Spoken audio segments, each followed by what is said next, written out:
Hello student, मैं JP Rathore और स्वागत करते हैं सिग्मा टेक्निकल मैथ्स में।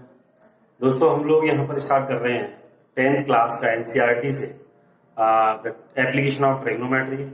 तो पहले भी हम इसके क्वेश्चन आपको करा चुके हैं और आज हम स्टार्ट कर रहे हैं यहाँ से क्वेश्चन नंबर 11 से। तो देखिए बच्चों, यहाँ से जो क्वेश्चन है वो काफी क्रिटिकल क्वेश्चन बन जाते हैं, थोड़े से टफ लेवल के होते हैं और बच्चों को समझ में भी थोड़ी टाइम में आ पाते हैं। ठीक है ना। तो आज हम आपको इस तरह से इतने ही बेटर तरीके से समझाएंगे कि आपको इजीली ये क्वेश्चन समझ में आ जाएंगे और उसकी कैलकुलेशन भी आपको बहुत ही सिंपल वे में बताएंगे। ठीक है ना। तो चलिए स्टार्ट करते हैं। Question number 11। A TV tower stand vertically on the bank of a river. एक टीवी टावर है, बैंक ऑफ द रिवर, नदी के किनारे पर एक टीवी टावर खड़ा हुआ है। ठीक है ना। From a point of the other bank directly opposite to the tower, और उस टावर के अपोजिट डायरेक्शन में, अपोजिट साइड में, मतलब नदी एक है, बीच में नदी हो गई, उसके इस साइड में टावर है, तो उसके जस्ट अपोजिट साइड में दूसरे किनारे पर एक पॉइंट है। ठीक है ना। तो उस पॉइंट से angle of elevation of the top of a tower कितना बन रहा है? 60 डिग्री बन रहा है। ठीक है ना। तो यहां से हम समझ लेते हैं कि ये ए बी हमारा एक टावर है। ठीक है ना। और ये बीच में आपकी रिवर है, ये रिवर है आपका, इतना इतना, ये बीच में आपका क्या है? ये आपकी रिवर है। ठीक है। ये रिवर की क्या है? चौड़ाई है, विड्थ है। अच्छा, इस रिवर की चौड़ाई को हम लोग ले लेते हैं एक्स मान लेते हैं। ठीक है ना। तो अब क्वेश्चन ये बोल रहा है कि टावर के नदी के एक कोर पर तो क्या खड़ा हुआ है? टावर खड़ा हुआ है, और इसके जस्ट अपोजिट साइड में कोई एक पॉइंट सी है। तो सी से हम लोग जब टावर के टॉप को देखते हैं तो कितने डिग्री का कौन एंगल बन रहा है? 60 डिग्री का एंगल ऑफ एलिवेशन। अगर हम इस पॉइंट से और अवे फ्रॉम द पॉइंट जाएं, पीछे और जाएं, नदी की तरफ नहीं, नदी से और पीछे बैक में चले जाएं, तो अगर 20 मीटर आप पीछे जाते हो तो वहां से पॉइंट डी है, और यहां से अगर आप इस टावर के टॉप को देख रहे हो तो कितना बन रहा है? 30 डिग्री बन रहा है। तो अब आपको ये बताना है कि इस टावर की हाइट कितनी है। क्या है? टावर की हाइट कितनी है और इस नदी की चौड़ाई कितनी है। ठीक है ना। तो चलिए स्टार्ट करते हैं। हम लेट कर लेते हैं कि इस टावर की जो हाइट है वो कितनी है? h। लिख लेते हैं let height of the tower, height of tower is equal to h। Clear है? हाइट ऑफ द टावर हमने कितना ले लिया? h मीटर ले लिया। सबसे पहले हम यहां पर देखिए दो ट्राइंगल बन रहे हैं। कितने ट्राइंगल बन रहे हैं? पर दो राइट एंगल ट्राइंगल बन रहे हैं। देखिए राइट एंगल ट्राइंगल में ही हमें हाइट एंड डिस्टेंस को, यानी कि ये पूरे के पूरे चैप्टर को राइट एंगल ट्राइंगल में ही सॉल्व करना है। तो एक तो आपका राइट एंगल ट्राइंगल बन रहा है ए बी सी, इसमें एक 90 डिग्री हो गया, और एक राइट एंगल ट्राइंगल बन रहा है ए बी डी। क्लियर? तो सबसे पहले हम लोग स्टार्ट करेंगे A B C right angle triangle में। तो इन ट्राइंगल ए बी सी, यहां पर एंगल दे रखा है, ये परपेंडिकुलर है, ये बेस है। तो परपेंडिकुलर अपॉन बेस क्या होता है? tan theta upon perpendicular upon base होता है, और tan थीटा कितना है? 60 डिग्री है। तो परपेंडिकुलर h हो गया और बेस कितना हो गया हमारा? x हो गया। ठीक है ना। चलिए tan 60 की वैल्यू कितनी होती है? √3 होती है बेटा। तो h अपॉन x, और क्रॉस मल्टीपल यहां से हम करेंगे तो h इक्वल टू कितना आ जाएगा? x √3। इक्वेशन हमने कितनी बना ली यहां से? फर्स्ट। चलिए अब स्टार्ट करते हैं हम यहां पर in triangle A B D. अब बड़े वाले ट्राइंगल में चलते हैं। तो in triangle A B D, ठीक है ना। ए बी डी में हमें एंगल मालूम है, हमें हाइट परपेंडिकुलर निकालना है, और बेस हमें 20 प्लस एक्स हो जाएगा। देखिए बेस अब बड़ा हो गया, बेस कितना हो गया? 20 प्लस एक्स। तो यहां से हम ले लेंगे tan 30 degree is equal to perpendicular कितना हो गया? h हो गया। tan theta is equal to कितना होता है? Perpendicular upon base. ठीक है। तो परपेंडिकुलर कितना हो गया? h हो गया, और ये कितना हो गया? Base 20 plus x. tan 30 की वैल्यू 1/√3 हो गई। h upon 20 plus x cross multiplication कर सकते हैं, ठीक है।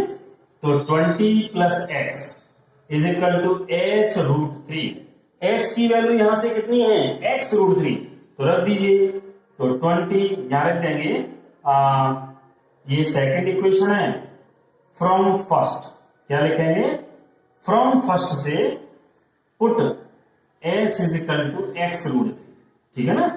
x रूट 3 रखते हैं, तो रखिए 20 plus x is equal to h के प्लेस पर x रूट 3 और इंटू रूट 3, ठीक है ना। तो रूट 3 कितना हो जाएगा आपका 3x, ये 3x हो गया, ये 20 प्लस x जब राइट में आएगा तो किसका हो जाएगा, माइनस का हो जाएगा। तो 3x माइनस x यानी कि कितना आ गया आपका 2x, और 2 से इसे काट दोगे तो x बराबर आ गया 10। कितना आ गया 10 मीटर आ गया। अब क्या करना है देख लीजिए, 10 मीटर हो गया यहां पर। अब हमें क्या करना है, हाइट निकालनी है। तो x is equal to 10 first हम पुटअप कर दीजिए बाई फर्स्ट।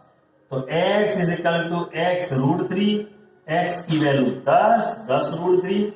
तो ये हमारा जो हाइट है, टावर की हाइट वो आ गई कितनी, 10 रूट 3। कर सकते हैं। हेलो फ्रेंड्स, चलिए स्टार्ट करते हैं हम लोग क्वेश्चन नंबर 12। देखिए क्वेश्चन नंबर 12 में क्या कह रहा है, समझ लीजिए पहले। From the top of a 7 metre high building the angle of elevation of the top of a cable tower is 60 डिग्री। क्वेश्चन में ये बोल रहा है कि एक बिल्डिंग है, 7 मीटर ऊंची बिल्डिंग है, और उसके बिल्डिंग के टॉप पर चढ़ करके अगर कोई व्यक्ति टावर के टॉप को देख रहा है तो एंगल ऑफ एलिवेशन बन रहा है। अब समझ लीजिए एंगल ऑफ एलिवेशन कब बनता है, एंगल ऑफ एलिवेशन तब बनता है जब आप नीचे हो और किसी ऊपर वाली चीज को देख रहे हो, ठीक है ना। तो जब ऊपर किसी चीज को देख रहे होते हैं तब जाकर के एंगल ऑफ एलिवेशन बनता है। दैट मीन्स बिल्डिंग से खड़े होकर के व्यक्ति टावर के टॉप को देख रहा है तब जाकर के एंगल ऑफ एलिवेशन बन रहा है। तो क्या है, वो टावर ऊंचा है और बिल्डिंग नीचे है, ठीक है ना। तो ये दिमाग में हमें आना चाहिए। तो इस तरह से हम यहाँ पर बना लेते हैं कि एक तो ये हमारा क्या हो गया, बिल्डिंग हो गई, और एक यहाँ पर हमारा क्या हो गया, टावर हो गया, ठीक है ना।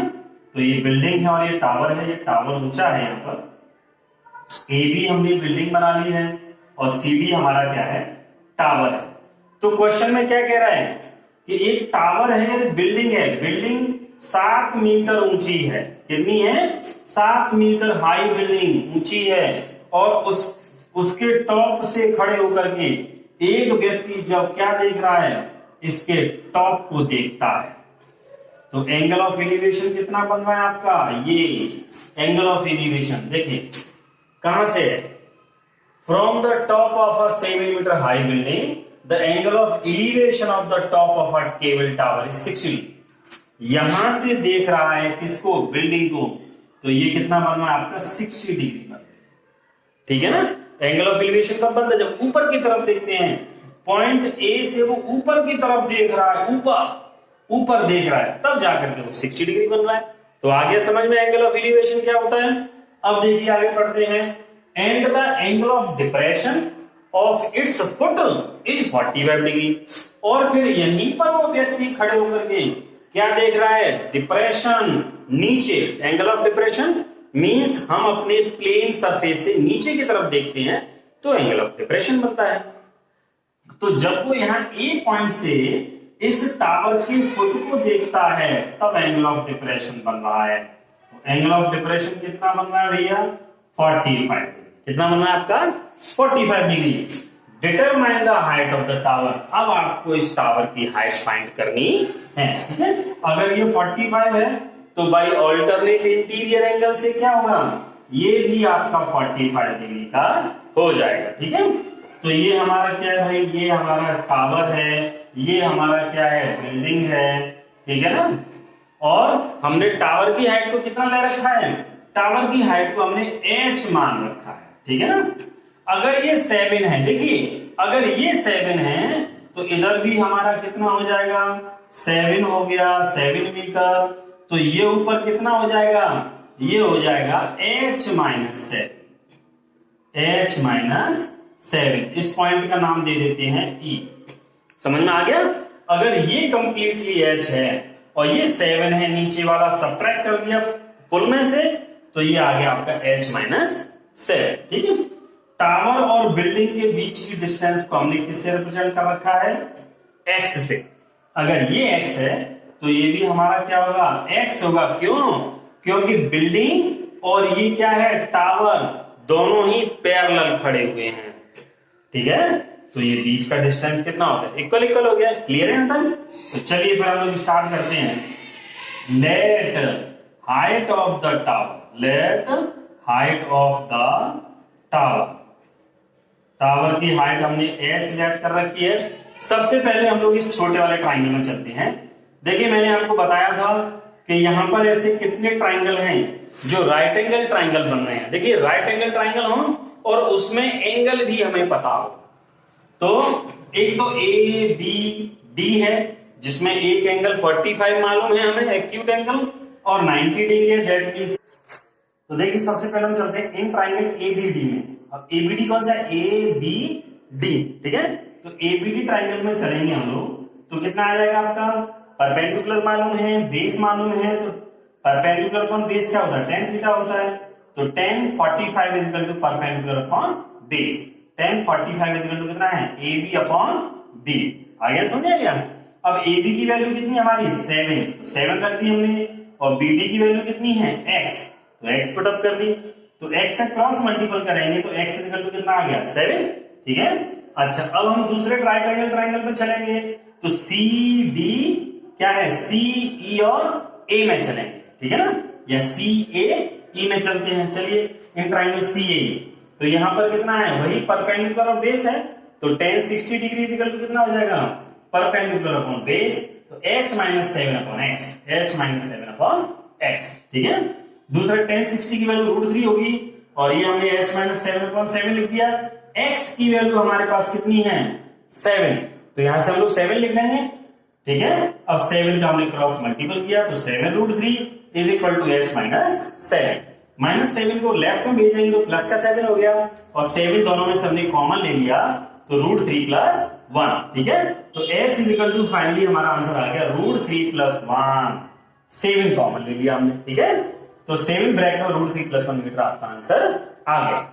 अगर हमें √3 की वैल्यू 1.732 मालूम है तो आप यहां पर वैल्यू पुट अप कर दीजिए 1.732, और इसमें 1 जब आप ऐड करोगे तो 1 और 1 कितना हो गया? 2, और 2.732 का जब 7 में मल्टीपल करोगे तो आपका आंसर आ जाएगा 19.124।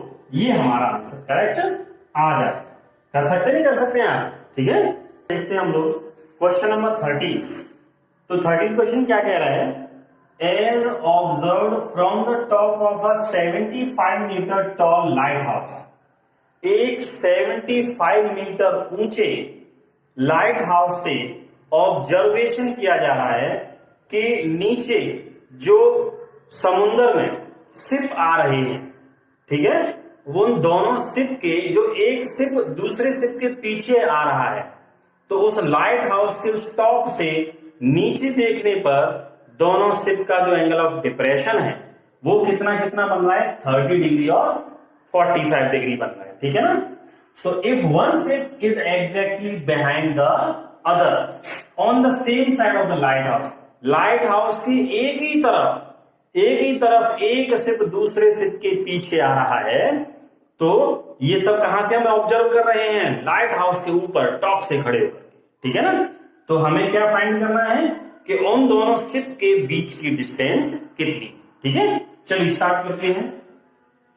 यहां पर ये हम बना लेते हैं एक लाइट हाउस है।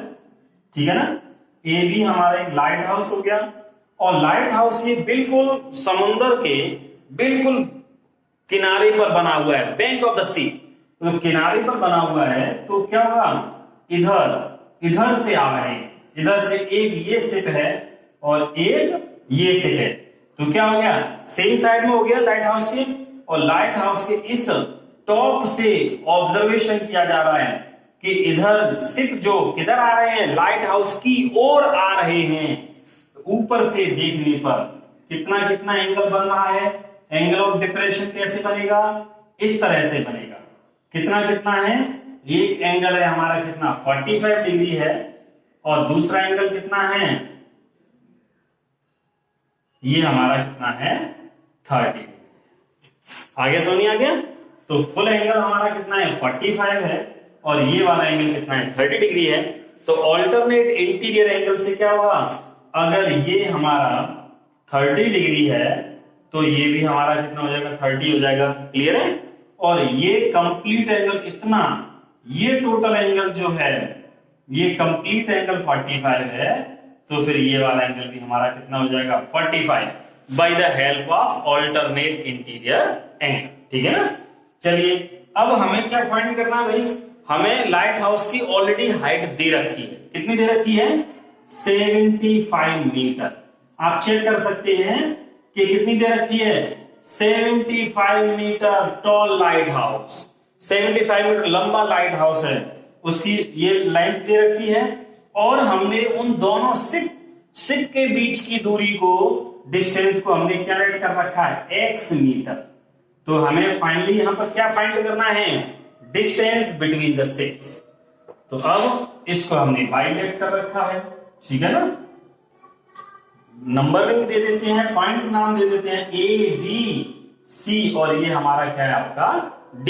तो हमें क्या फाइंड करना है, यहां पर निकालना है उन दोनों शिप के बीच की डिस्टेंस। तो let distance between two ships is equal to x metre. Clear है। तो मैंने आपको बताया था कि हमेशा हमें इसमें चलना है, तो किसमें चलना है, राइट एंगल ट्राइंगल में चलना है। तो यहां पर मुझे बताइए कि दो राइट एंगल ट्राइंगल कौन कौन से, बताइए जरा। दो राइट एंगल ट्राइंगल जैसे आप देख पा रहे होंगे, दो राइट एंगल ट्राइंगल, एक तो ये है ABC, ये 90 डिग्री एंगल बन रहा है, ABC हो गया। और दूसरा है AB और ये कंप्लीट D, तो ये भी हमारा कैसा है राइट एंगल ट्राइंगल। ठीक है। तो सबसे पहले हम छोटे वाले राइट एंगल ट्राइंगल में चलते हैं, in triangle ABC, in triangle ABC। Clear है। तो ABC में कितना होगा 10, क्योंकि परपेंडिकुलर गिवन है और बेस गिवन है, तो परपेंडिकुलर अपॉन बेस होता है किसका, tan थीटा का। तो tan theta is equal to perpendicular upon base, और परपेंडिकुलर कितना है 75 है, बेस कितना है 22 है, और थीटा कितना है हमारा 45। तो लिख देंगे tan 45 is equal to 75 upon 22। ठीक है। और tan 45 की वैल्यू कितनी हो गई 1 is equal to 75 upon 22, cross multiple करेंगे तो 22 इज इक्वल टू आ गया 75 मीटर। तो ये हमारा 22 कितना निकल आया 75। अब हमें फाइंड तो करना है x मीटर डिस्टेंस। तो अब चलते हैं बड़े वाले राइट एंगल ट्राइंगल में, A B और कितना D। क्लियर है। तो इन ट्राइंगल ABD, तो देखिए tan 30 degree is equal to perpendicular, वही tan थीटा का फॉर्मूला क्या होता है परपेंडिकुलर अपॉन बेस। तो ये कितना है परपेंडिकुलर और ये हमारा कितना है बेस, तो 75। और ABD इस टोटल BD के लिए बेस बन गया ये कंप्लीट x प्लस 22। तो x प्लस कितना 22, और tan 30 डिग्री की वैल्यू 1/√3 हो गया 75 upon x plus 22। Cross multiple कर लीजिए तो x plus 22 is equal to 75√3। अब हमें क्या गिवन है, देखिए 22 इज इक्वल टू 75 गिवन है, तो यहां पर हम पुट कर लेंगे। तो पुट 22 इज इक्वल टू 75, तो x plus 75 is equal to 75√3। हमें फाइंड करना है कितना, हमें फाइंड करना है x। तो x is equal to 75√3 minus 75। तो 75 कॉमन ले लेंगे, √3 माइनस 1 आ जाएगा। तो यह क्या है हमारी, यह वो डिस्टेंस है जो दोनों शिप के बीच की। क्लियर है। तो यही हमारा आंसर आ, कर सकते हैं।